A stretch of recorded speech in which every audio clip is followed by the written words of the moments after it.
To provide some background, these webinars are part of the Urban Health in Africa webinar series, so they are recurring and we do have webinars coming up. And so we will be providing a link at the end for you to suggest possible topics.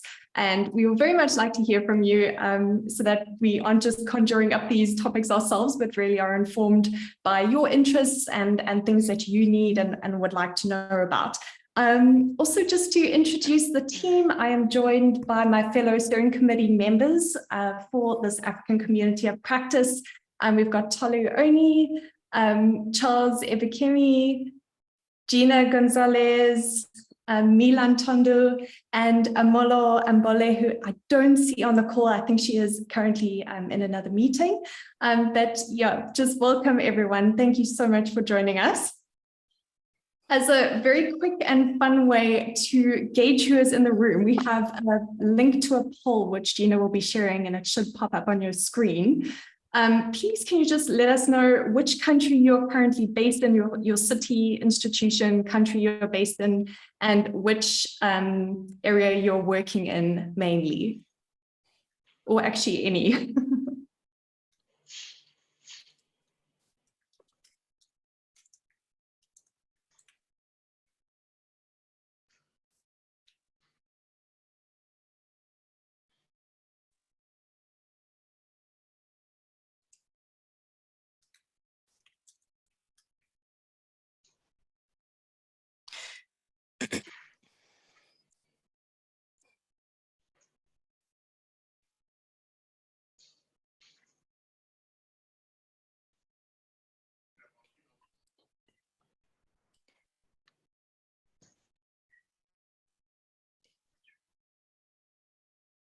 Great. Welcome if you have just joined us. You might have just joined us and there's a poll up on the screen. So if you can just fill in your city, institution and country that you are currently in and that which you are working in, that'll be helpful. Thank you. All right, so I'll just move on. We will, at the end, towards the end of the webinar, just ask you, whoever is available, to just turn on their webcams so we can just take a, as we like to say, a family group photo, just so we can see who is in the room. I mean, Gina, we can even do it now if everyone is able to put on their cameras, no pressure.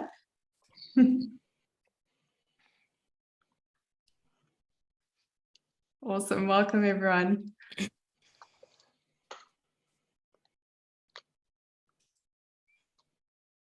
All right. So just before we get into the main sort of part of our webinar, I just want to provide a little bit more of a background to you for this webinar. So each of these webinars takes on a specific urban health topic or sort of issue which is raised, and it's led by discussions with invited speakers and participants who represent not only academia, but also government and non-government sectors, as well as the private sector and communities from the African continent. And so this is developed into what is now sort of come into a great space or opportunity for exchange of knowledge and practices for advancing urban health and health equity within the region. So, and of course, also to mention, we are very open to having South-South engagements and knowledge exchanges. So, which is why we are very happy to have two fantastic speakers here today who will be sharing their experiences of health and or urban data. And so we welcome Professor Anna Diez-Roux, who is the Dean of Dornsife School of Public Health and the Director of Urban Health Collaborative at Drexel University. So welcome, thank you very much. And so you'll be presenting first, Anna, and then I'll pass on to Dr. Saj Bataliak, who is the Regional Strategic Health Information Officer and Coordinator of the Integrated African Health Observatory from WHO Afro. So before I hand over to our speakers, I just want to mention that we will be opening up a time for question and answers after each presentation. So please, can you just keep a note of any sort of questions or comments you might have. And we'll also open up for further discussion within smaller breakout groups. And this will also provide you with an opportunity to informally meet each other and to huddle around some key questions which we will have for you. So without any further delay, I invite Anna to just share with us on the Latin American experiences with exploring data as part of the SALURBAL program and its relevance for Africa. So over to you, Anna. Okay, great. Thank you so much for having me. You can see my screen, okay? Does it look okay? Okay. So, yeah. Well, first of all, thank you so much for inviting SALURBAL to be part of this conversation. We are really excited to be part of this and thinking about ways in which, you know, we can work together across Africa and Latin America to advance this agenda and learn from each other and make our cities better and healthier and better for everybody. So I'm going to share with you, I'm going to do a little bit of a whirlwind tour of what we're doing in SALURBAL. And look forward to your comments and ideas you may have. And so this project is Salud Urbana en América Latina, Urban Health in Latin America, is funded by the Wellcome Trust. It was originally funded as part of their Our Planet, Our Health initiative back in 2017. And we are currently in our 6th year of the project. And in fact, we are putting in a proposal right now to continue the project. So hopefully it will continue beyond October 2023. It's coordinated, the coordinating center is at the Dornsife School of Public Health at Drexel University in Philadelphia, where I am based. But we have 14 partners across the region, also in the US, and I'll show you those in a minute. Really, the vision of the study, which is a very unique and a special study, really, I think it's certainly one of the most, I feel one of the most special and important things that I've been able to be involved in because of its scope and ambition and because of the way in which it engages the region.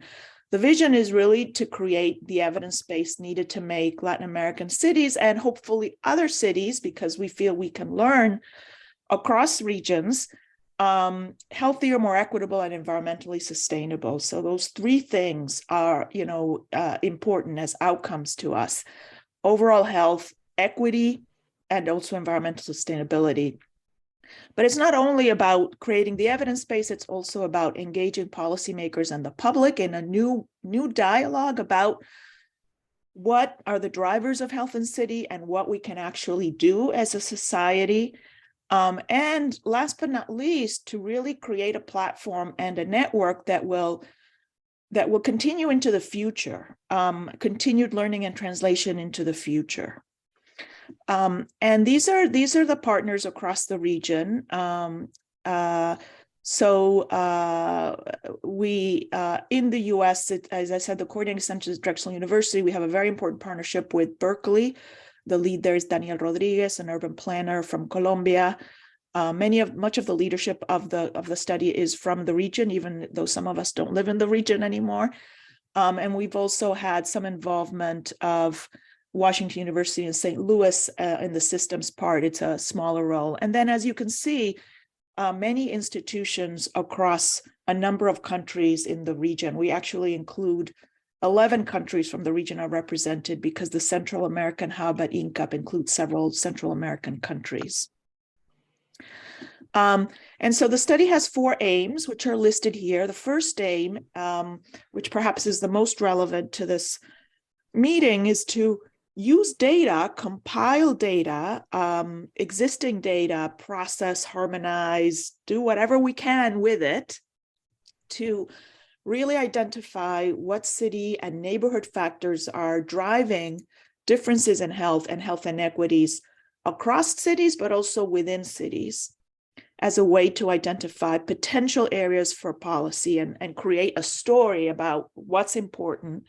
The second aim is much more targeted at evaluation of specific policy initiatives that have occurred in the region. And here we were very strategic. And so we identified we did a request for applications for the region, and we funded 6 evaluations, which I'll mention briefly. The third aim is to use the tools of systems and systems thinking, because we know, of course, cities are systems, and we need to think systemically about the drivers of health and health inequities in cities to really understand, but also to be able to act more effectively. And so we have a whole aim where we try to use the tools of systems. And then, of course, last but not least, we have a whole aim which is dedicated to engagement. So I'll tell you a little bit about aim 1 first. So as part of aim 1, we really worked hard to think about how we should be compiling and using the data. And I want to really emphasize that, a key element of the study is to engage the local teams in using the data. And I'll say more about how we do that. So it's not about taking the data and somebody else analyzing it. It's really about compiling the data, harmonizing it, and then using it in a way that really engages the investigators from the region in a very meaningful way. So not just as co-authors, but leading papers, taking a very active role, including junior researchers. But we developed some principles of how we were going to combine the data, create, to answer and collect and process the data. So first is that we really wanted to capture heterogeneities between and within cities, as well as changes over time, as much as possible. Also, multiple domains, so health, but also social, built, and natural environments. This is a very important point, flexibility to capture varying data availability geographically and over time. So we know that we're not going to be able to get the same data for every city that's in our study. And you see there are a lot of cities, I'll tell you in a minute, there are a lot of cities in our study. So we need to be flexible. We need a system that allows us to slot in whatever we have, and then we work with it, because we're big believers in, using the data that's there, learning with all its limitations, but learning what we can from it. And so that, that becomes an incentive to improve the data too. We wanted to also allow for multiple types of difference analyses. So at the individual level, at the ecologic level, multi-level, including individuals and neighborhoods and cities. Of course, we are primarily a research study. So of course, our main purpose is research, but we also, and I'll show you a little bit of this, we also really want to be able to use the data for just description and surveillance so that it can be leveraged. Sometimes that is much more important than very complicated statistical analyses, just to raise awareness and to be used for advocacy. Critically, as I mentioned earlier, capacity building and data use and analysis in the region is really an integral component of the project. So these are our cities. We identified all cities of 100,000 people or more in our participating countries in the year 2010. And how we identified cities is a complicated story, which we can talk more about because it's easier said than done. How do we define a city? And we have multiple definitions, as I'll show you. But this led to 371 cities that we are collecting data from. It doesn't mean that we have team members in every city. Our team members are concentrated in certain institutions in certain cities, but they help us access and process data for cities across the countries. So this is sort of our universe, and it's really amazing because it is all cities of 100,000 or more at that year. And this is a little bit about how we work geographically to define cities. So we have this level structure. Level 1 is the city. And as you can see here, and I'm not going to get into all the details, although we're happy to at another time if it's helpful. We have 3 alternative definitions of a city because we needed them to be able to slot in data. The one that we use the most is what we call the level 1 AD, level 1 administratively defined, which is really a collection of administrative units, which are like municipalities or counties or something like that, which is where most of the health data can be most easily linked to. So that's the one that we started with. It's not perfect because in some cities it includes, areas that are not completely built up, but it's okay because, it's good enough. And then within cities, we have what we call our level 2, which are component units, which we call sub-cities. So you see a little figure on the right. This is a city composed of 2 sub-cities. And then within those sub-cities, we define smaller units, which are usually based on census definitions, which are a little bit more closer to neighborhoods. And so we have data that we can link to level 1 only, or to level 2, or even to level 3, which is the finest spatial resolution that we have. And we have, collected data from a variety of sources. Mortality is a very important outcome for us. Birth outcomes, self-reported health and depression scales and risk factors from surveys. Many of the countries have cross-sectional surveys, not all of the countries, and different years. So it's not easy, but we were able to access those and link them to geographic areas and harmonize the variables I'll mention in a minute.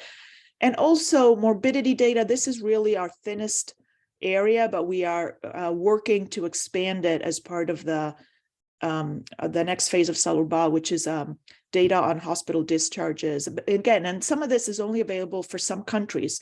So we are really flexible so that whatever is available, we include. It's not a requirement that every single country have everything. We also characterize the social environment and basic infrastructure using mostly census data. We have a little bit of healthcare data. The healthcare data is very limited for us because it's very, very little is available at the city level. I mean, a lot of it is just country level summaries, which is not as useful. Economic data, we have a GDP data that is actually model data from another source that we were able to pull in. It's not perfect because it's downscaled, but it's better than nothing. And some unemployment data. And then built environment, we have a great team, as I mentioned, led by Universidad de los Andes in Bogota and Berkeley, that characterizes built environment and green space. And physical and natural environment, air pollution, a lot of it derived, there's a lot of data, satellite data out there that now can be used across the globe. And so we pull that and process that, as well as temperature and humidity data. And we have a little bit of other sort of behavioral data. We have data on congestion, which our team estimated using Google Maps, and I don't remember exactly all the details, but an estimate of, by how much is a usual trip extended during peak travel time using Google Maps. It's really, really cool, and it can be done for any city, really. And we have, in some places, we have gas prices and levels of motorization. So I'm going to go through these slides super quickly because I know I don't have a lot of time. But so, this just gives you an idea of the sources and then how we process the data.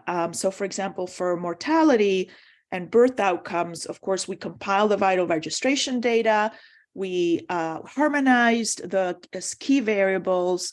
We have a process for re-adjudicating ill-defined causes, which of course are an issue in many of our countries, some more than others. And we also derive estimates for corrections of underreporting.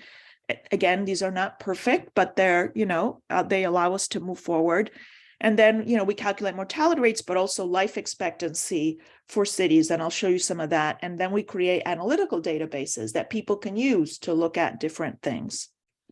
And these are some examples of some of the outcomes that are available for our cities and often for our sub-city units. We also do, in some countries, not all, and it's actually a limited set of countries, but we were able to get finer geocoding of the mortality data so that we can actually estimate life expectancy for neighborhoods within cities. And we use, special methods for small area estimation. And this is an example of Buenos Aires, life expectancy in Buenos Aires, which happens to be my hometown. So I like to show this one. And we've done this for a few cities. And this has been incredibly, when we published some of this, it got a lot of attention in the region, because even though this kind of analysis has been done in many high-income countries, it really had not been done in cities of Latin America. So it was really, it got a lot of media attention and a lot of interest. As I mentioned, we also use national health surveys. And again, we have, it's a lot of work. It's a lot of work to pull together questions that can be harmonized. And, again, it's not perfect, but it's okay. And then, we have some self-reported hypertension and diabetes and weight, for example, and we are able to, we link them to at least the subcity unit, in some cases the neighborhood, but at least the subcity unit. And then we can estimate prevalences of different conditions. So these are some of the risk factors that we have from the surveys. And again, not all of these are available in all of the countries. And these are some of the things that we were able to, using again some of these small area estimation methods, we were able to derived estimates of prevalence of obesity for the cities. So each of these little lines is a city, and they're grouped by country: Argentina, Brazil, Chile, Colombia, et cetera, and then sorted by highest to lowest. So this allows us to see how much variability there is in the cities, in some of these, across the cities, in some of these levels of risk factors. We also have social infrastructure and economic measures, mostly pulled from national censuses. And sometimes, sometimes we have more than one measure over time. So things include like education, poverty, schooling, sanitation and water access, housing, crowding, employment, and GDP. And I'm not going to go into this detail, but I just wanted to show you how we can check off when we have the measure, like, for example, education from the census, we can get for level 1, which is the city, level 2, which is a subcity, and level 3, which is the neighborhood. And the same for many other variables, which I can share with you at another point if you're interested. Built physical and natural environments is, as I said, is a really important domain for us. And the team uses multiple regional and global data sources to do this. It's rarely used as is. There's significant processing involved. And again, it's at varying scales and for varying time periods. And we're characterizing, climate environment, built environment, natural environment, and sometimes economic and behavioral data. And so this is the kind of things that we have, like air temperature, land surface temperature, humidity. And then the team uses various satellite and other data sources to characterize things like street design, population concentration, at the various measures of city fragmentation, shape of the cities, like urban form aspects, and also green space and air pollution measures, most of which we get from satellite data that is available, across the whole world, actually. So these are just some, I just wanted to show you some descriptives, like these show, like on the left, top left, population growth. So the 5-year change in population for our cities, and they're sorted by city size. So you can see that, like at what rate cities are growing, and there's quite a bit of heterogeneity in the rate at which they're growing. And they're cities of all sizes are growing, but there's quite a bit of variability. Some are growing a lot, some are not growing, and there are a few examples of cities that are even shrinking. And then fragmentation on the bottom, and travel delay index. This is this metric of how congested the city is, and so you can see there's quite a bit of variability across cities, even of the similar size, in how congested they are. And this is really interesting to describe, and also allows us to look at what factors are related to cities, for example, being more or less congested, and what implications that has for how that's associated with health. The team also developed these various typologies of urban form and street design using these metrics, and we're looking at how these relate to environmental and health outcomes. And these are also some examples of social environments, like we created indices of living conditions, educational attainment, and service provision. And I know this is really tiny, but this is another way that we often display the data. This is now by country.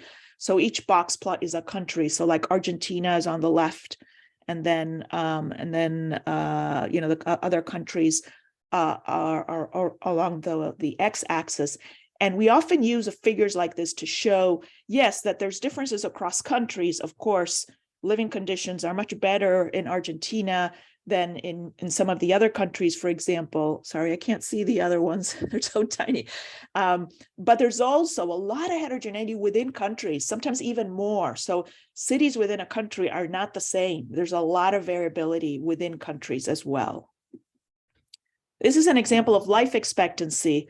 Each dot is a city, and you can see for different countries, life expectancy for men and women. And again, how much heterogeneity there is in life expectancy across our cities. Look at well, all of them, but look at Mexico, for example. There's cities with life expectancy of almost 85 and cities with life expectancy of 65. So it's really a big difference. And then we look at how factors are related to that.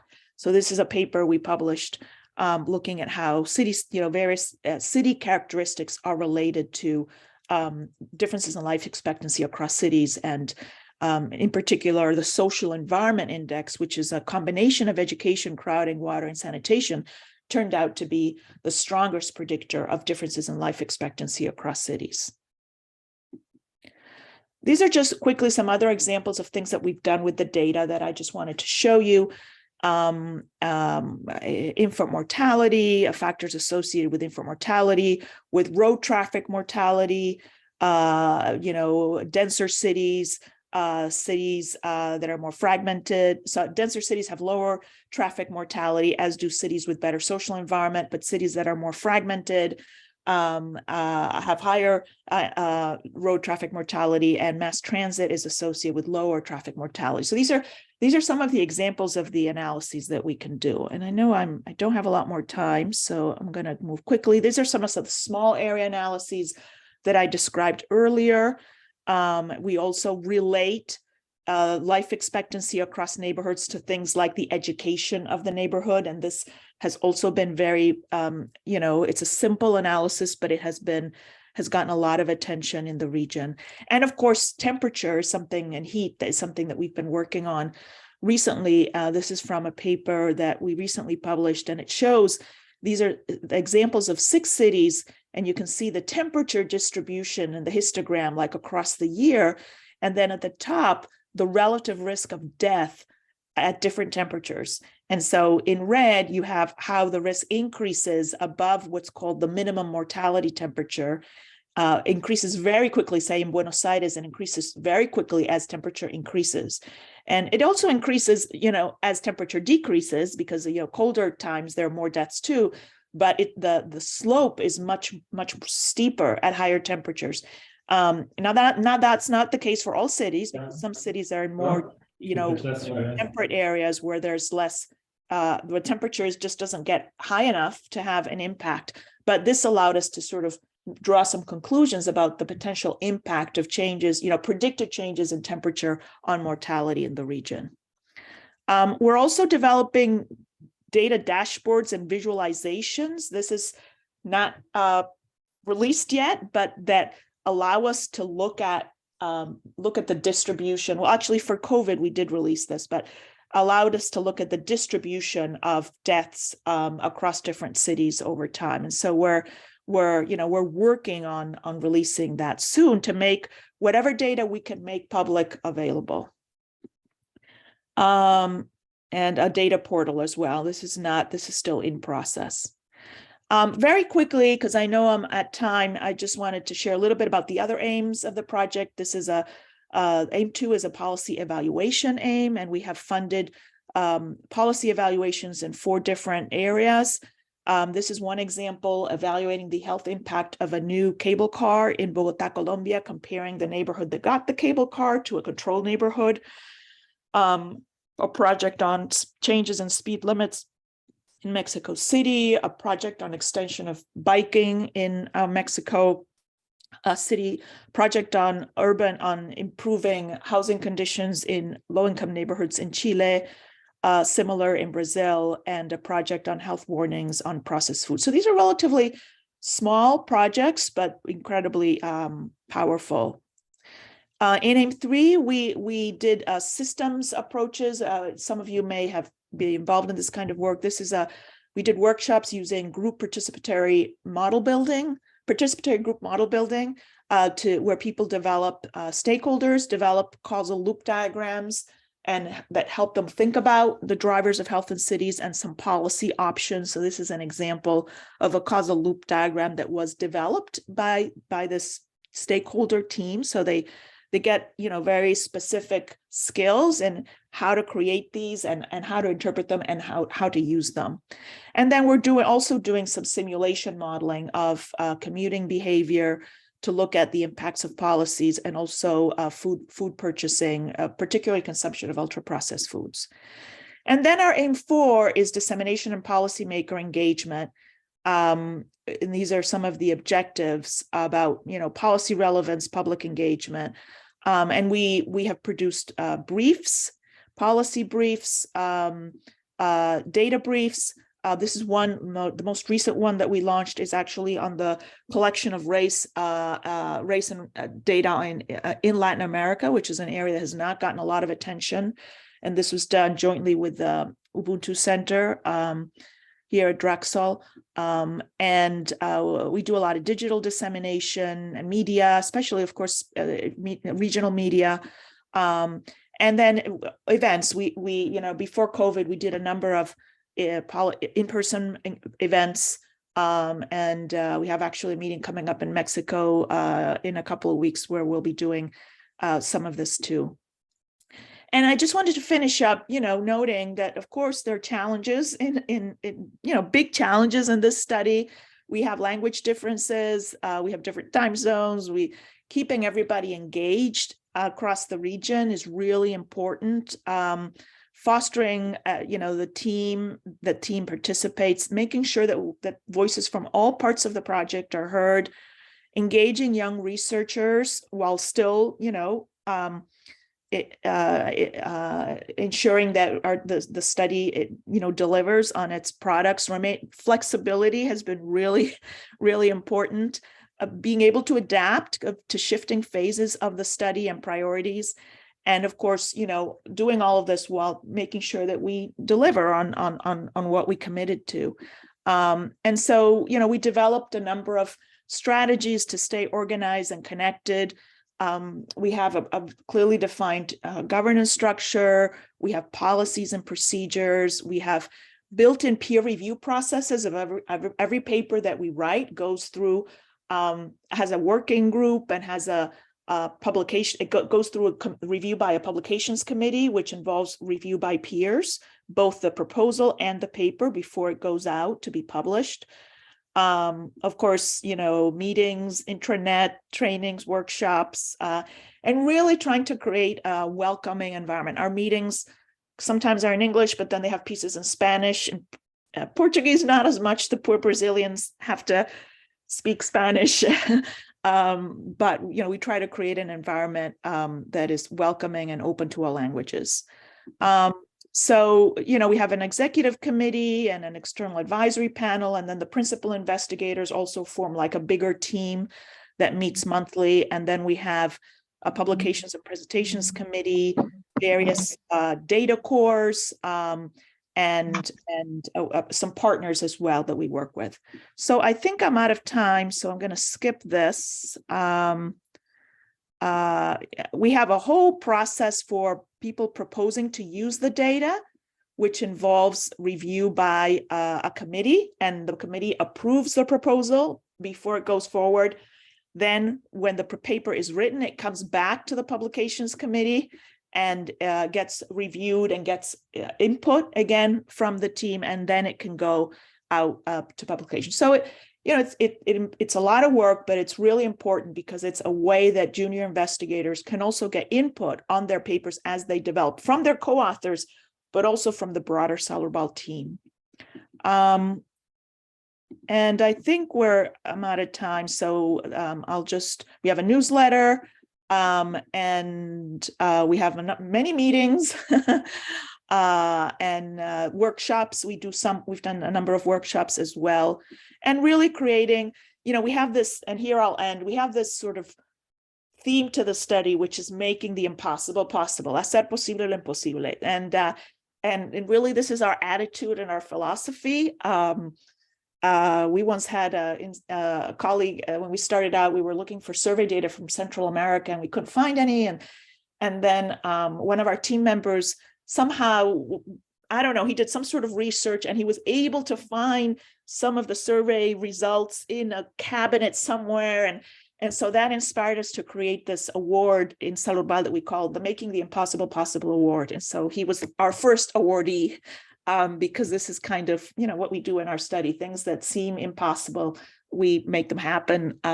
And really creating, this sort of team identity and the SALURBAL family, which is open to others. We have many people from other countries out of Latin America who join our meetings.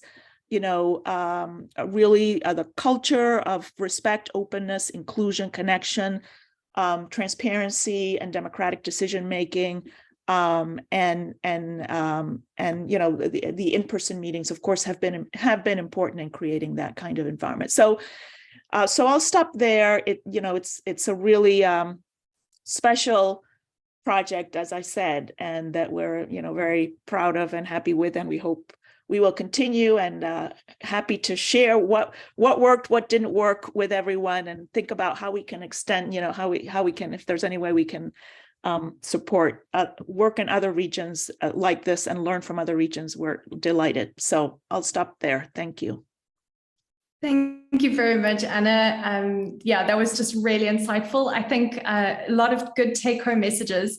I think particularly for me, the things that stood out was that you don't take the data off site and just analyze it in your own sort of pocket, but you really do engage with local actors in the use of their data. And I think that's amazing. And secondly, around just the flexibility of your data approach, that you're just using the data that is there, proxy indicators and all of that, and just appreciating the data that is there instead of forcing it into particular standardized models and things. I am going to open up the floor because I don't know if anyone's got some questions. Please make use of the raise hand function if you can find it, or otherwise, if you can't, because I know Zoom has sometimes moved that around, please pop it into the chat. Milan will also keep an eye on the chat for us. Yeah, so please don't be shy. Any questions or comments or reflections?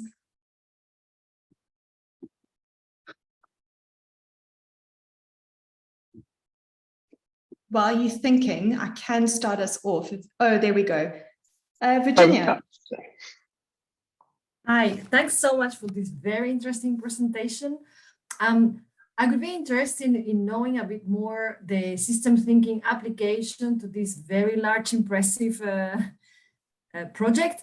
So I can see it in the multi-layer data collection, but I would be more interested in if you could share with us how it came to influence in the data analysis in that core part, if possible. Thank you. Yeah, so our systems work has been it's really been part of our AIM 3, which I went over very, very quickly. But so really we used more of a qualitative and then a quantitative approach to incorporating systems thinking into the project. And the qualitative approach has been mostly through this group model building exercise that we did through various workshops in the region, developing, causal loop diagrams based on stakeholder input and experience, and then using those to reflect and identify opportunities for intervention. And then quantitatively, we developed 2 agent-based models to look at the impacts of policies, informed by the group model building, but also by the broader literature. And so one is published, and it's on the impact of various policies, taxation and labeling, and others on consumption of ultra-processed foods. And then the second one's still in process, and it's looking at various transportation interventions. It's modeled on a city like Bogota, and we're still working on that. It's challenging. That work takes a lot of time, but it's been I think really good for the team to get involved in. So we have a systems working group that focuses on that aspect. Yeah. Great. Before I hand it over to Carlos, I know you've had a question. Please, can you also introduce yourself, just so we know where you are? So Virginia, if you can just say where you are from, briefly. Yes, sure. So I am based now in Belgium. I work in the Institute of Tropical Medicine and also doing my PhD in LSXTM on complexity and realism evaluation and the usefulness of evidence. So that's why my question around how to do it actually in the data analysis. This is the kind of challenges I'm facing now in my own field. Thank you. Yeah, thank you so much. Carlos, over to you, and then we'll go into the chat. Yeah, very pleased to see this meeting between the 2 regions and the specific aspects of what Anna is bringing. I'm also the president of ISUH and the chair of the expert advisory committee of the ISUH. One thing, Anna, are you able to capture, what you're producing is basically useful for policies, but also potentially can be viewed by different factions of politics in a different light. Do you have ways of capturing the ultimate impact on different stakeholders and some of the debates that have been generated? I don't know, I'm just wondering if you're willing or wanting to capture that. Thank you. Thanks, Carlos. So you mean the impact on the politicians, on the debates that are happening? Yeah, Correct. Yeah. We have only anecdotal evidence of that, but it would be really interesting to try to document that more systematically. So that's a great idea. We've talked a little bit about maybe doing that in the next phase, like the way in which with this dashboard that we're developing, how sharing information, what impact it has, if one city has it and another doesn't, what happens, right? Does something different happen? Yes. But yeah, that's a great idea. Thank you. Thank you. Milan, I'll hand over to you. Anything in the chat? Yes, thank you. And thank you, Anna, for this great presentation. As usual, there's a lot of fans here of SALURBAL, so thank you for making the time. So we have in the chat Alex Baum. I don't know if you wanted to unmute yourself, Alex, for your question and maybe introduce where you're from. I'll hand it over to you. And also right before that, I did pop in the chat one of the really good papers on systems dynamic modeling from SALURBAL. Over to you, Alex. Yes, I will introduce myself, and I apologize for the broadness of my question. I'm a little bit new to the urban health arena, but I've been very excited by this presentation and curious to learn more. I'm based in Amsterdam for an organization that focuses more on the social factors that impact urban health, more specifically on mobility. So yeah, very broad question about what on the other side of this, the city and national governments can be doing better to make your work easier? Yeah, that's a great question. I think certainly there's a lot of heterogeneity in the data that is collected, but also to what extent it's available. It's made available. So that is a big deal. In some countries, for example, we have been able to get the more finely georeferenced mortality data, for example, which allows us to create these indicators for neighborhoods. And in other places, it's been impossible because they will not release this data in any way, even anonymized or anything. And so I think figuring out ways that, data that cities have can be made more easily accessible to citizens, to researchers, and also ultimately to citizens, right? That's one area that I think in terms of facilitating the research. Of course, there are lots of other things cities need to do, but in terms of the research aspect, that would be my top priority. Thanks so much. All right, I think we have time for like 2 more questions. So Lambert, over to you. Just remember to introduce yourself. Thank you. Thanks very much, Anna. I'm Lambert Tata, and I'm a PhD student at the University of Cambridge, and I do health impact modeling of urban transport policies in African cities. Oh, perfect. And okay. I'm a fan of SALURBAL too. So your project sounds so big and so interwoven and almost solving all the problems that I would imagine and would want for African cities. But what just came to mind as you presented towards the end was, what if this is not sponsored from October? What becomes of it? Is it just into crash? That's what keeps me up at night, Lambert. I think we have created what's been really perhaps the most important thing about the study is that it has created a culture and a tradition of the teams working together across the countries. And I think that will survive, whatever happens to the Wellcome Trust funding, that people have realized that it's possible for teams from different countries to work together in an organized and productive way, right? That leads to real, tangible, concrete products that can help us change things. So that exists, and it's, I'm confident, and it's created new connections across the region, which did not exist before, and new exchanges, Colombian investigators who didn't know investigators in Chile or vice versa. And that's there, and that doesn't require funding to continue. On the other hand, I am very hopeful that somehow the funding will continue. And we have lots of irons in the fire, and we're about making the impossible possible. So we feel that it will continue in some way, or even pieces. Countries also applying for funding in other ways, and institutions are picking up too. So it takes time. This is still a young project. 5-6 years is not very long for this kind of transformation. So it's a great question. I hope the Wellcome Trust, I don't know if they're hearing us, but I know Tolu said we need to get more funders here in these webinars. So yes. No, they have been very supportive. So yeah. Fantastic. All right. Well, we're going to have to move on. But thank you so much, Anna. This has been absolutely fantastic. There has been another question in the chat around how to be a part of the data analyst team.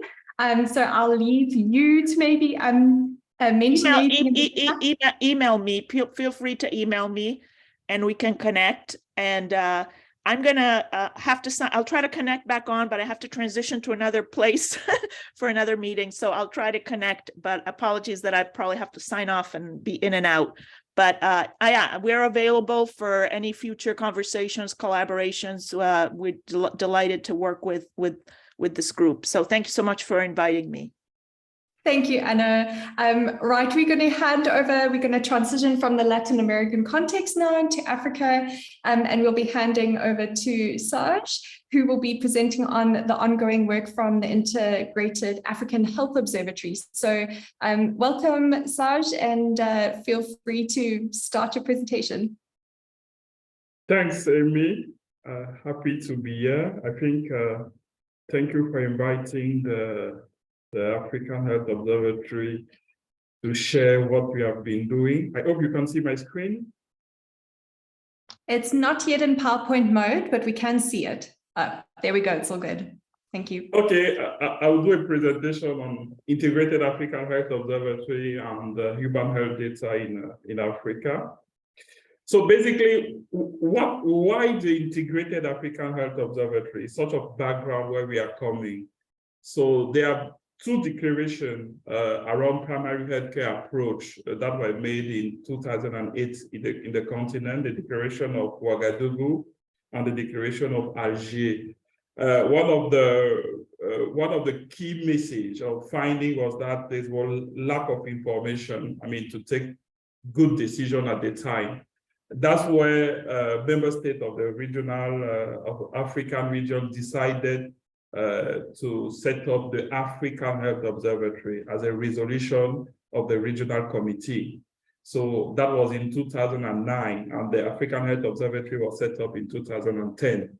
So, and in 2012, based on what was coming from the African Health Observatory, countries also started asking to set up the National Health Observatory. So that was also endorsed with the resolution of one of the regional committees, so that in countries, we also have National Health Observatory to complement the work and to connect with the work that is being done by the African Health Observatory. So one of the main issues that we try to solve with the observatory is the issue about fragmentation. The ecosystem of health information in the region has shown that there is a lot of standalone systems. So, most of the time, those systems are sponsored by partners, or they are mostly vertical. So we really need to connect the dots. And often we use the same team in the ground. For all the data collection process, either routine or either any specific one, we use the same members in the ground. So at the end of the day, we end up with a lot of duplication. We end up with a lot of poor data quality. We end up with increase in terms of cost, reporting burden, reduce also the capacity of synthesis and analysis. In fact, there have been a lot of efforts in terms of data collection, data generation, but not much in terms of analytics and knowledge management. So we may have a lot of data, but not much in terms of knowledge, in terms of transforming it, in terms of packaging it in a way that makes sense for decision maker or for anyone that want to use it. So the idea of the observatory is to have a sort of one-stop shop for health information. So a one-stop shop, whatever you are looking or whatever you want in terms of health information, it should be the place to go. And it's not just about data or just having the numbers, but basically we try to have a broader perspective in terms of health information. We are looking at data and statistics basically to explain what is happening, but we are also looking at analytics, why. We try to understand why is it happening, and also in terms of knowledge, and to try to capture what are the key lessons, what we should do or what we should learn. And the observatory has to play 4 functions. The first one is gathering all information. The previous presentation insisted on different sources. Basically, we try to capture all what exists from the different sources, trying to standardize it and to put it in a way that is consumable by anyone. The second aspect, that's the lens of analytics. We try to support the analysis and synthesis. It's good to marshal all the information, but what are we doing, or which type? Because in terms of using or consuming the data, depending on the on who is consuming, it may not consume it the same way. So we need to package it or to analyze it in the way that makes sense for all the consumers. There's also this function of sharing, dissemination, making it available to everyone. Sometimes when you are looking things, you are looking at a specific topic or subject in the region, you may find it difficult to have a credible sources. So sharing what have been developed, sharing what exists is one of the key functions. And of course, networking, trying to connect with all the initiatives that exist so that together we can work to set up things that are sustainable. So in terms of data sources, we are looking at all what exists. So there's no specific focus on one particular data sources, but basically the idea is to try to capture population-based data or information coming from institutional sources and other sources. Basically, that will help us to have a broader perspective and look at the various data in deep coming from sources and try to capture what is the essence from it. Also, in terms of human health in Africa, there are different key areas, and most of the areas, I'm sure, they are common to Latin America too, but there's an increased need in our region to have a more focus on it. Pollution, and waste management, population dynamic, the younger population in the region, most of people living in cities, access to quality health services. I mean, it's not the same. It's not the same philosophy when you are in urban or rural area. Risk factors, of course, for MCD, violence and injuries, water and sanitation, which is one of the key driver of some of the diseases we are having. Outbreak and epidemic, the dynamic in the cities is not the same. Vector-borne disease, of course, COVID-19, nutrition, climate change, and inequities. All these key areas are covered in the Integrated African Health Observatory. About Africa, there are some key facts. I mean, we need to know almost 1.3 billion people. We are expecting 60% by 2050 to be living in town. Currently, it's almost 43%. So, 35 to 40% are children and adolescents. Almost 60% of urban dwellers in the region lack access to sanitation and basic drinking water. So in terms of pollution, the situation is becoming bad and bad in cities. So there's a lot that are leading drivers or determinants in terms of non-communicable disease or communicable disease. So the urbanization is expected to lead to cities becoming epicenters of disease transmission, definitely. I mean, the habit people are developing, the way people are living, in the place. So definitely there is a need to have a more focus on how the urban, in terms of urban health, we are moving in the region. So all these key areas are available in terms of data, analytics, and knowledge, available into a web platform, which is the Integrated African Health Observatory. You have in the screen the landing page, and is a platform where we have that embeds other platforms. So we have specific information on urban health in terms of data, analytics, and knowledge, but we do have also specific platforms such as evidence for decision-making, where we really share what have been packaged in terms of information, policy brief, implementation, practice. We do also have Health Workforce Observatory, where we share all what is related to it. The good thing with the platform is like the level of disaggregation, the level of breakdown is also aligned to how the country health system is organized, from the national level to the region, subnational 1, to the district, subnational 2, and even sometimes to some more little spaces, so that you can have this evidence disaggregated by these different levels. We do have a specific platform also embedded that is dedicated on infrastructure, a master facility list, where we have all the information also disaggregated so that we can see the dynamic happening in terms of urban. We do have a specific platform also on COVID-19 in Africa. We have different type of analysis disaggregated by different levels. And we have a dedicated platform to share, where we discuss and where we package knowledge specifically on health system and policies. And we do work on this platform in collaboration with other international partners.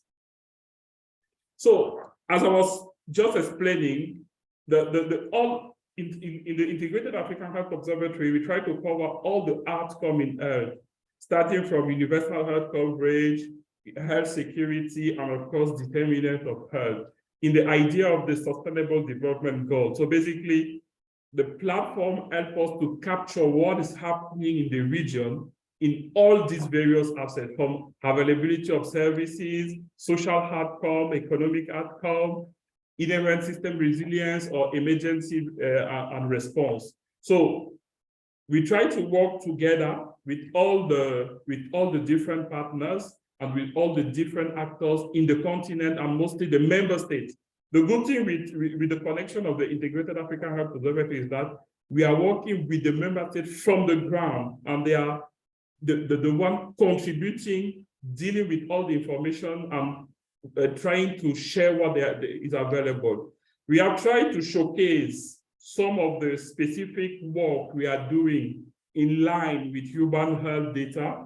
For example, in terms of statistics, we have showcased, for example, here what we are doing in terms of master facility list. So we do have a lot of information in terms of master facility list.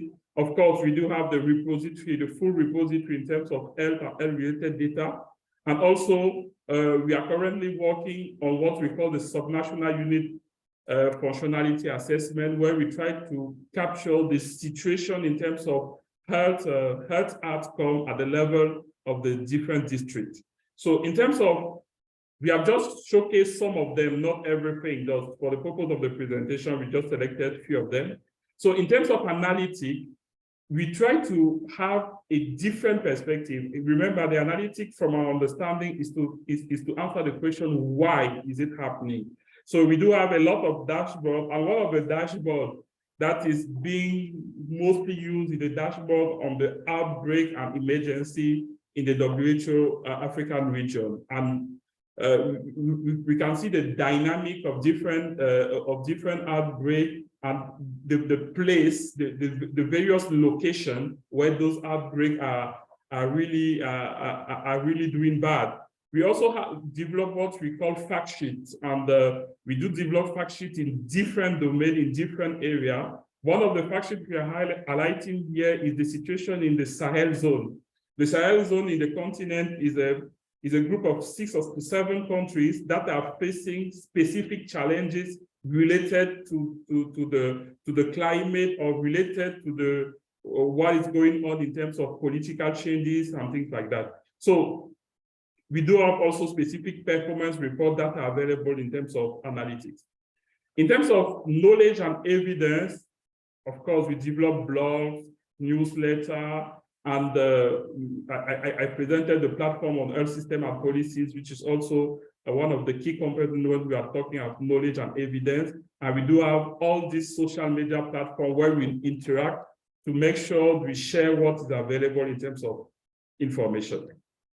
So this is just a snapshot in terms of the type of reports that we are developing, where you can find a lot of information in terms of human health data.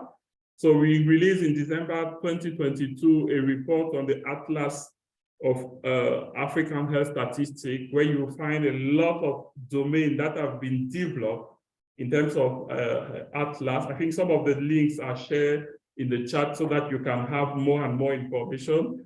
Also, we develop fact sheets.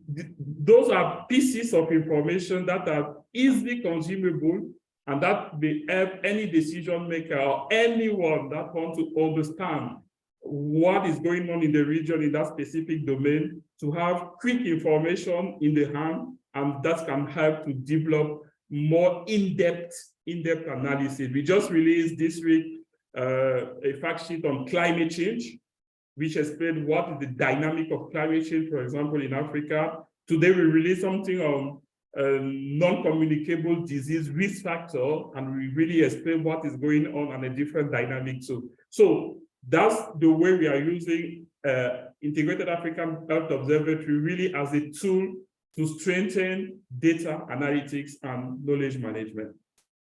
So as of today, we are supporting countries also to run National Health Observatory. So currently in the region, more than 40 countries in the region, the WHO African region, are engaged to develop at different level, are engaged to develop their National Health Observatory to really serve as a one-stop shop for health information in their countries. So we are working together with countries, together with other partners to provide strategic support. And the idea is really whatever information to streamline, whatever information existing in other platforms should also streamline through the observatory so that everyone can have access to it and everyone can use it for different policy making process. So in terms of support, our focus are in 4 areas. So we are supporting countries because the idea is not to just keep it at regional, but to really what countries are doing with information that exists. It's good to have all these papers, all report and everything. But where the change has to happen is at the level of the of countries, and that's why they need to start using those evidence basically. So we really support in terms of advocacy, having National Health Observatory as a comprehensive source of information in the country. We support, of course, in terms of capacity building.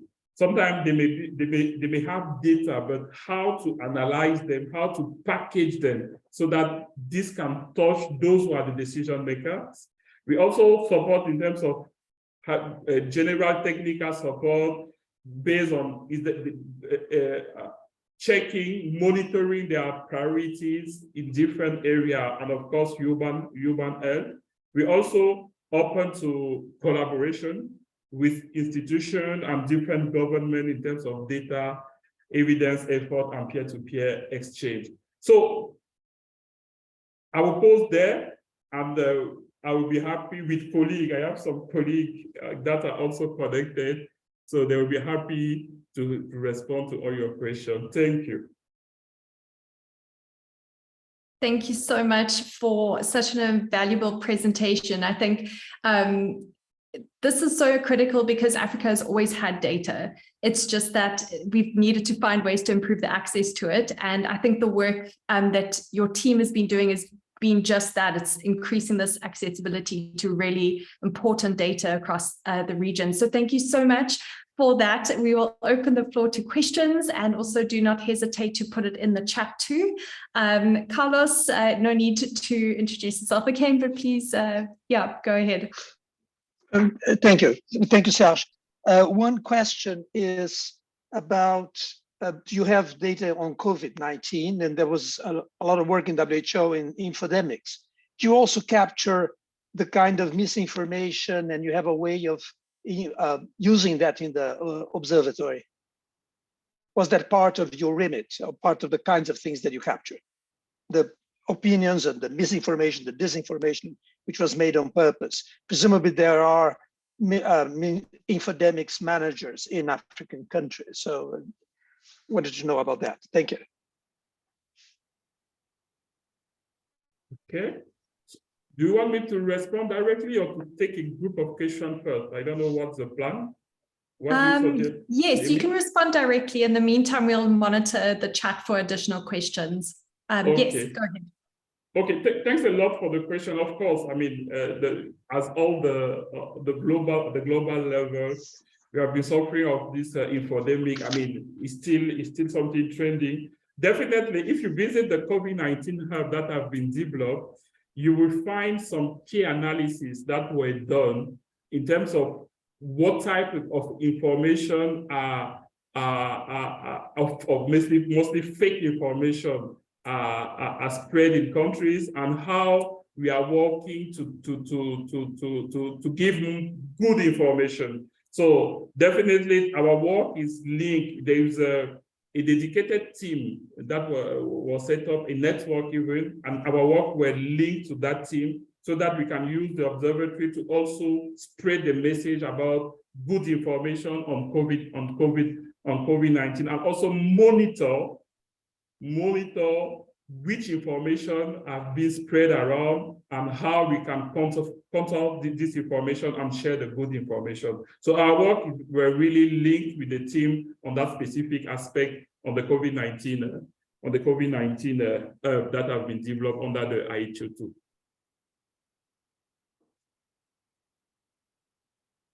All right.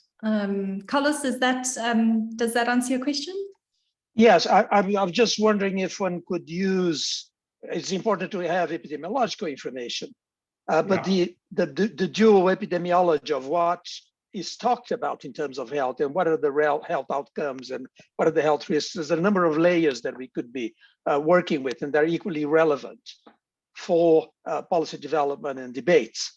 So I was wondering to what extent, if one goes into your observatory, and I think I'll probably do that after the session, how much could you get hold of those kinds of information and making connections across different kinds of data set? Thanks, Carlos, for the question. Definitely. That's why the perspective we are having in terms of information is not just having numbers. So it's good to have numbers, but it's also good to look why these numbers and what could we learn. And it's not, I mean, having the data analytics and knowledge is not the end. We need now to bring it to the policymakers. So we have different ways of doing it. We can use policy dialogue events or different ways or different means to bring it, or different type of communication. As WHO, we keep some communication with member states to share all this information and all this analysis. And of course, learning from what others are doing is also another way. So basically, we are trying to capture everything that exists, but also trying to make sure this information touch the people that need to have the information. I can assure you it's not easy every day, but definitely we need to put our hands together and use all the channels to share the information. But the where we are living today, in the world we are living today, it's very easy to spread fake information than good information. That's why having a platform, a credible platform where you will find reliable information on a specific topic makes sense for those who come and look on it. I don't know. I have some colleagues on the call. I don't know if they want to jump in. Alfred, I'm sorry for putting you on the spot. Or Soliana on COVID-19. Soliana. Okay, thanks. Thanks a lot. I think the COVID-19 was a very good example of the need for something like the observatory, because what it was able to do was to become a one-stop shop for different kinds of data. So not just data in terms of numbers of people who are infected or dying, but even other socioeconomic data, what was happening and so on. So it was quite useful for a lot of the decision makers. As you rightly mentioned, there was also a whole effort within WHO on the infodemic, trying to manage the issues around information, which was also linked into the observatory. So what we do is we generate and share knowledge. We do not interpret the knowledge. That is really for the decision makers in country level. So we cannot tell you, for example, how much the observatory was used to influence decisions towards away from fake news and so on. But what we can tell you is that whenever there was information on fake news, we were always at the front putting it out. We were pushing out policy briefs, for example, the use of hydroxychloroquine when it was still a very topical issue, putting all the evidence together and sharing it out and so on. So really, I think that was the way it was. It was a platform which people could tap into and get all kinds of information. But we leave the decision making to countries. We don't try to decide for them in some sort of top-down manner in terms of what they should or should not do. Thank you. Thanks, Humphrey. Okay, perfect. If there's no other one of your colleagues, Serge, then I'll hand over to Tolu. Amy, sorry, Tolu, there's also a question in the chat just before. Okay, do you want to quickly go to the question in the chat? Sure. Yes, so this is from Elodie Venter. I don't know if she wants to unmute and expand the question, but she's asking whether it's possible to compare country data and city data with what's available. Yes. I mean, one of the key role of the work we are doing is to set up standardized information, of course, so that we can compare like with like. So we can compare data coming from same sources, so that at the end of the day, you can see how you are performing. And of course, as I was explaining during the presentation, we have disaggregated data using the health system organization of different countries. So we have regions, we have districts and different levels, and we can select the district that are from urban areas and compare them definitely. So it's definitely possible as soon as the information are available in a disaggregated manner. Thank you. That's also very good to know for all of us who love data. Tali? Yes, thank you, Serge. That was really great. I have a similar question to what was asked to Anna, but from the different direction, because you've obviously shared this incredible work that you've put together so that data is accessible for policy actors, etc.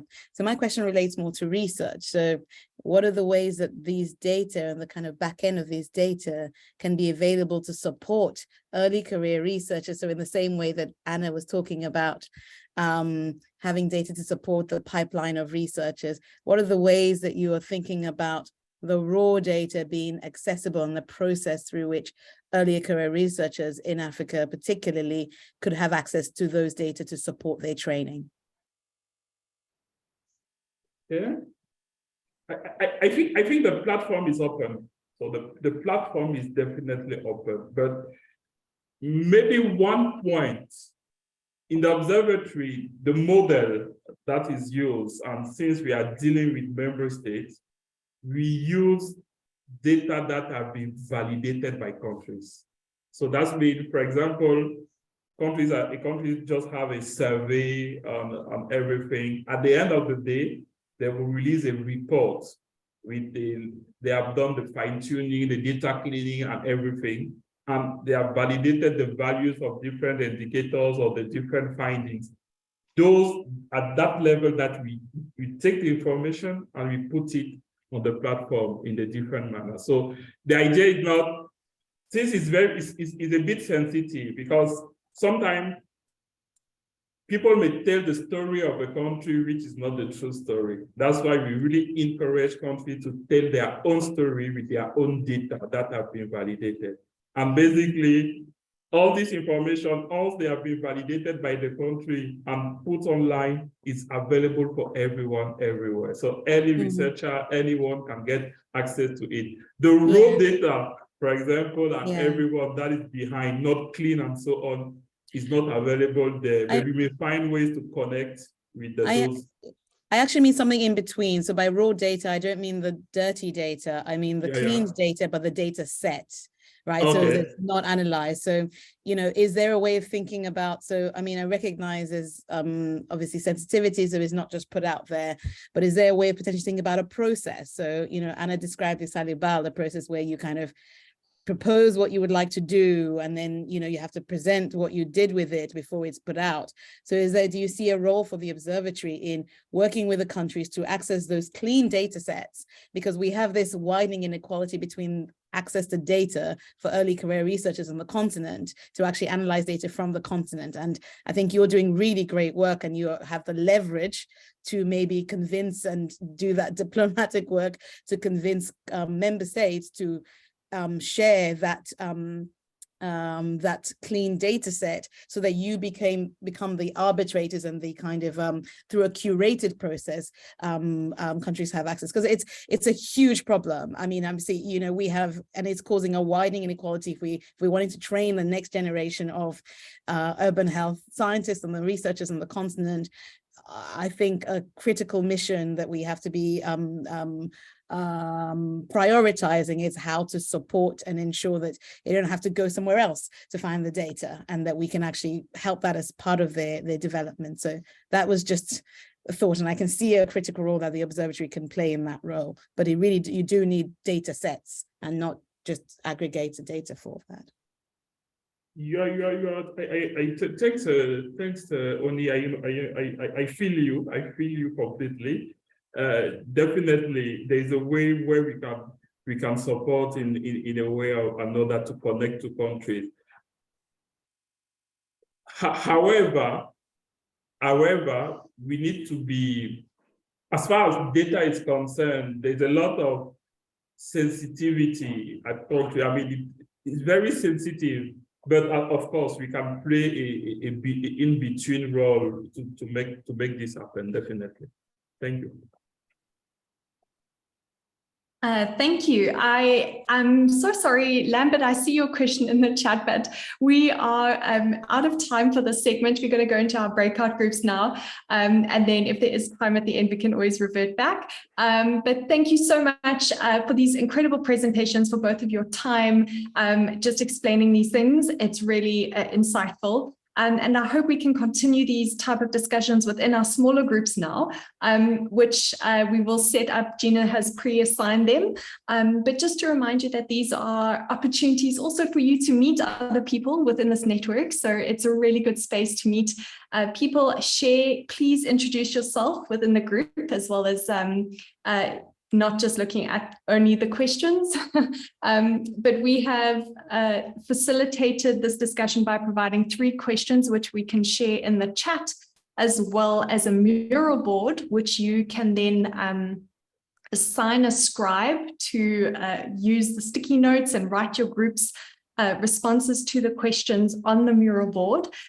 Just to note that each group has a designated color. We thought we would try and reduce the confusion as much as possible, but this is just to be a fun exercise. All the mess also equals fun. So just obviously, please refrain from deleting other groups' notes. We know that some people are quite competitive, but we do want to see everyone's responses. We also will be then joining back into this larger group, so please stay on the call.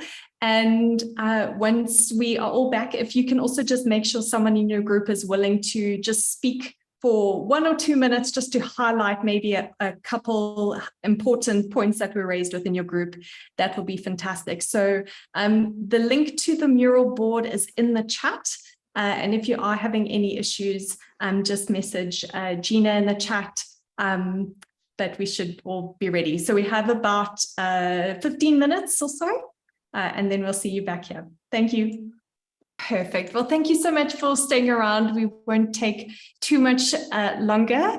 Gina, are you able to, also, Gina or Sydney, able to just share your screen for the actual mural board, and then we can sort of speak off one screen together, I think. Sure.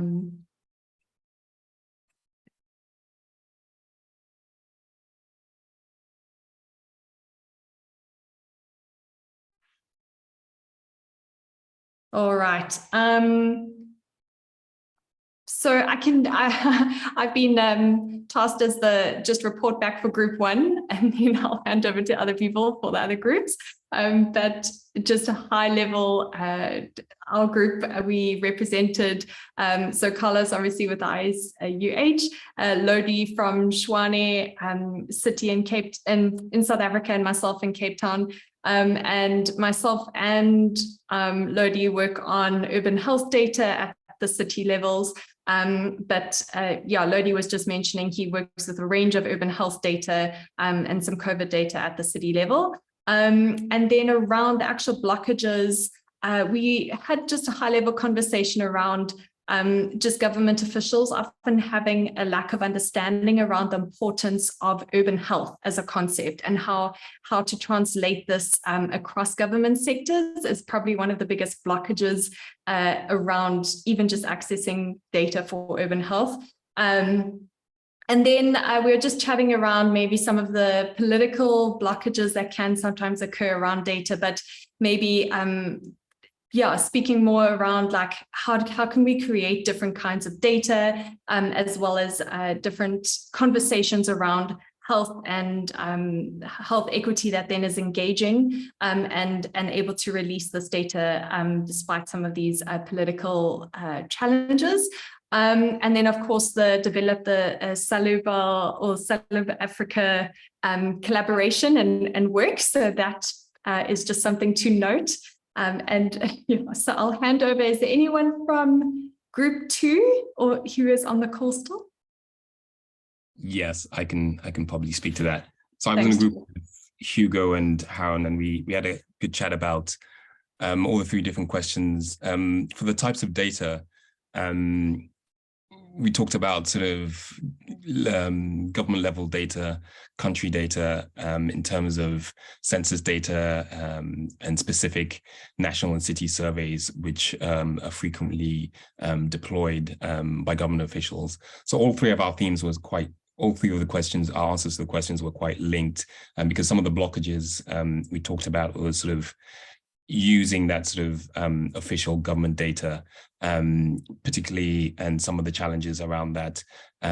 So even though sometimes government actors will sort of open up sort of data sets to you, you have to sort of use that in a specific way. And it really depends on sort of the political window at the time when that sort of interest on that sort of theme or subject matter can be accessed. So once sort of that sort of window closes, that sort of data you can't really sort of use or share or publish around. So some of the solutions to that we thought about and talked about was sort of at the administrative level. So trying to link particularly different silos within government and different government departments who are collecting a lot of this data. How can they work more sort of efficiently across one another to sort of integrate that data, and also to sort of try and share that data and make it a little bit more open and easily available to not only researchers, but to other, perhaps even sort of companies that can use it to produce services for citizens. So yeah, that's what we talked about. Thank you so much, Charles. Anyone from group 3 representing?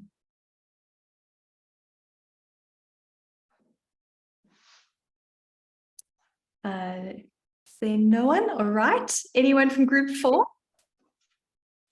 I think we had to dissolve group 4 into yes, Cellular can go ahead and present on our behalf. Oh, now I can see you. So I had Ada, Lydia. So Ada is in Kenya and Lydia is in Brazzaville. And I'm in Cambridge. And so we talked about household data, household survey data from a broad range of things, from sexual health, sexual and reproductive health, malaria. Ada does a lot of work on kind of refugee centers. So talked about data from different parts of the world noted there. So Kenya, South Sudan, and Jordan. And I talked about the urban health and climate work that we do in different parts of or countries in Africa, so Nigeria, Ghana, South Africa, for example.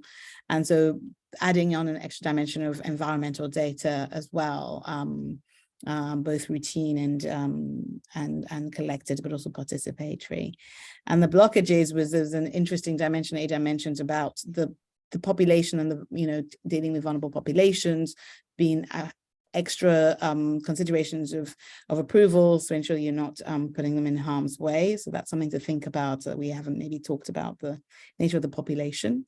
Relatedly, how to reach populations. And then there was some kind of data harmonization type issues. And in terms of the way forwards, we talked about how the fact that if we don't have information, it's what we often are left with is not a lack of information, but mis or disinformation. And that kind of highlights why this is so important. So advocacy for quality data was something that was highlighted. The importance of transparency. So we have consolidated data, but really important, the question that Lambert had in the plenary, how do we know where the data comes from, reflected that the progress that was shared is a really significant one that is very, very commendable. We also reflected about whether, given the realities and challenges that we're faced, do we need two different observatories, one that leverages something like WHO's strengths in terms of ability to kind of navigate that diplomatic space by pulling that high level data, but maybe one that is led by a more independent knowledge broker that is able to more challenge and have a different approach to engaging with the different stakeholders to understand why it's important. It's not a criticism, it's not a whatever. And so having a kind of a knowledge broker approach where that kind of deals with curating the data set and also the approach to accessing data, but really advocacies for quality data, but also important advocacy for developing our own human development or capacity to train a next generation was something that vested interest here. I'm repeating because I think it's so critical that distinction between what Anna shared in Latin America and what we were talking about is a really important one that that is key to us leapfrogging, is developing our human capacity. So that is briefly what we talked about. Right, Ada? Thanks. Do you want to add anything, Ada? You've covered it very well. Thank you. Thank you. Was that group 3, Tolu? Yes, that was group 3. Okay, anyone from group 4? Or group 4, group 5? Would be me. The group was me, OPME, I apologize if I'm not saying it right, Lambert and Milan. We have different backgrounds, which was really interesting. Milan and Lambert and OPME within the African context in different areas, and me, Giovanni, being in the Latin American context. But when we were talking about the blockages, it sounded really similar. The issues were really similar because it was related to access to data, travel surveys, census, health data, which is related to the way governments actually approach to the issue, the human health issue. And at the same time, we had some understanding of the blockage related to geographical scales, especially when within the thinner scales. And it would be related, we were talking about integrating this using volunteer data probably, or probably trying to develop data into those finer scales. So that would be what more or less what we spoke during this brief conversation. Thank you so much for that. And lastly, I think it's the last group, number 6. Is there anyone from number 6 here? Okay. Thank you so much all for just being here and for your engagement so far. This is pretty much the webinar. We are just going to let you know there are a few ways for you to stay connected to this community of practice. And so a poll is popping up now where you can write any topics that you would like us to do for future webinars. Please feel free to list them there. And in addition, there is also a community of practice link that we'll also share, where if you would like to sign up to be a part and receive newsletters, feel free to look at that. Our newsletters specifically also provide you an opportunity there to input into the newsletters any sort of stories, updates, and constructive suggestions. Feel free around the newsletter, feel free to link in with us too. And yeah, really just opportunities for you to share things with this community. And then finally, there's I think Tolu shared it earlier, it was the link to the ISUH Africa Community of Practice website. So have a look at that. There's a couple of resources up there. But yeah, I just want to thank you so much for your time and participation, and we really hope to see you at our next webinar. Thank you, everyone. Thank you, everyone. Thank you. Have a good day. Thank you. Bye-bye. Bye. Bye-bye. Congratulations. Very good webinar. Thanks, Carlos. Good to see you. Thank you, Carlos. All right. Cheers. Bye. Yes.